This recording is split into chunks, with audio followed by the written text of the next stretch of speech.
تخريج الفكر لأرباب الحجاب وحتى عنه من سماء العقل كل فهاك من أصله قواعدا تجمع من فنونه فوائدا سميته بسلام المنورق يرقى به سماء علم المنطق والله أرجو أن يكون خالصا لوجهه الكريم ليس خالصا وأن يكون نافعا للمهتدي به إلى المطولة يهتدي والخلف في جواز الاشتغال به على ثلاثة أقوال فابن الصالح والنووي حرما وقال قوم ينبغي أن يعلم والقولات المشهورة صحيحة جوازوه لكامل القريحة ممارس السنة والكتاب ليهتدي به إلى الصواب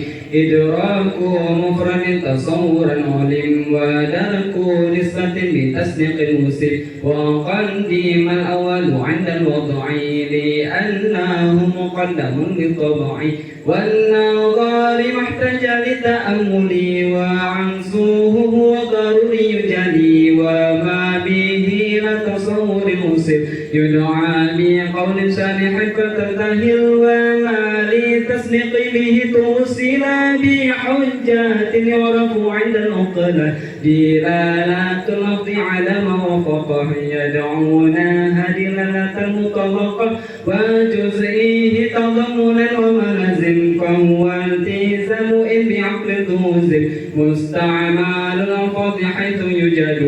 إما مركب وإما مفرد فأول ما دل جزءه على جزء معناه بعكس مثلا وهو على قسمين عن المفرد كلي أو جزئي حيث يوجد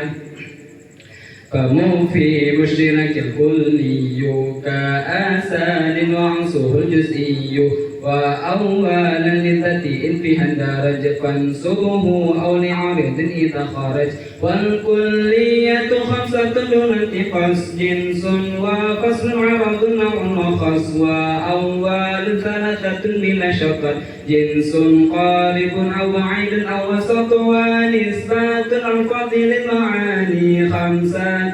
أقسام بلا نصان تواطؤ تشكك تخلف والاشتراك وعصه تردف واللفظ إما اضطراب أو خبر وأول ثلاثة ستذكر أمر مع استعلاء وعصه الدعاء وفي التساوي فالتماس وقع الكل حمل على المجموع ككل ذكر ليس له وقوع وحيث ما لكل فرد حكيمة فإنه كلية قد علم والحكم للماضي والجزئية والجزء معرفته جلية معرف على ثلاثة قسم حد ورسمي ولفظي علم فالحد بالجنس وفصل وقع والرسم بالجنس وخاصة مع وناقص الحد بفصل أو مع جنس بعيد القارب وقع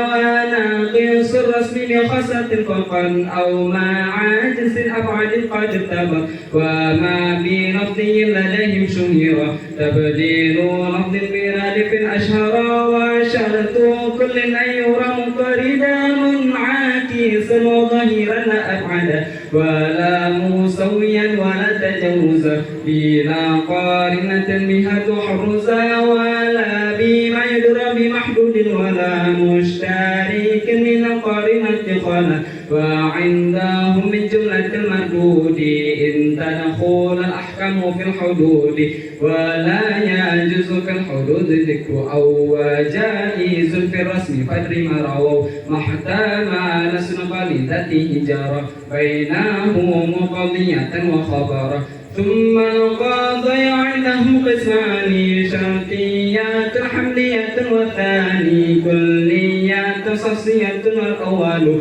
إما مصور وإما مهمل وسور كليا وجزئيا يرى وأربع أقسامه حيث جرى إما بكل أو بلفظ أو بلا شيء وليس ولا شبه جلا وكلها موجبة وسلبة فهي